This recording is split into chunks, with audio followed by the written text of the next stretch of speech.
Hello everyone. Today I'm going to talk about the UPSC exam.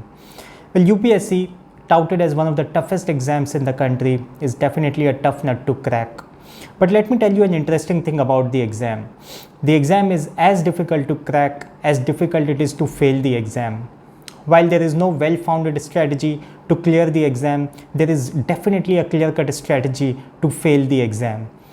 I am Ankit and today I am going to tell you 10 definite ways to fail the UPSC exam. So the very first way to fail the UPSC exam is to indulge in intellectual discussions outside of syllabus. Let's say you are staying in Delhi. You decide to huddle up with your friends every evening and you discuss with them some intellectual stuff like the impact on the social life of Afghani people after the Taliban takeover, or you decide to discuss with them the Talcott Parsons model implication on today's world. So you keep doing this for 2-3 years, you will definitely fail the exam. The second way to fail the exam is to read books which are outside the syllabus.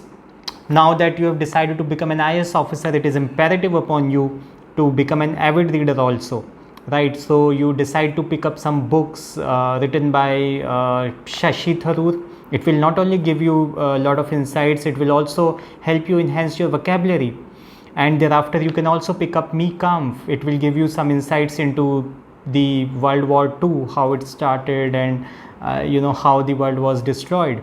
So you again, you just keep doing it for several years, you will definitely fail the exam. Third way to fail the exam is to think of yourself as a crusader and start posting your views on social media.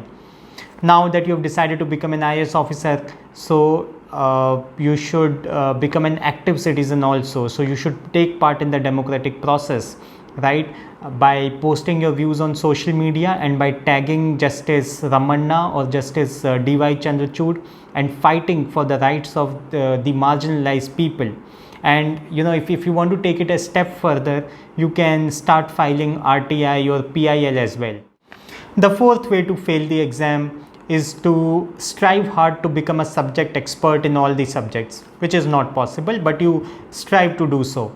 Let's say you have read Lakshmikant already 3 or 4 times. Now you decide to pick up a book like D.D. Basu. It will not only help you fail the exam, but it will also earn the respect of your peer groups. The fifth way is to listen to the strategy of all the toppers and start following them without using your own SWOT analysis. So what you do, you listen to the interviews from AIR 1 to AIR 100 and you start following their strategy verbatim. Somebody would say that they have studied for only 3 months, somebody would say that they have read as many as 3,000 books. You start believing them and you start following their strategy as it is. Yet another way to fail the exam is to choose your optional subjects based on your friends' suggestions. Let's say you have studied science throughout your graduation. You have done your post-graduation in physics.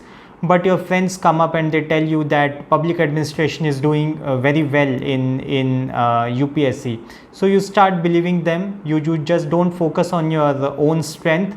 You just believe in them and you choose the optional as public administration. Now the seventh way to fail the exam is to not solve any mock test before the exam.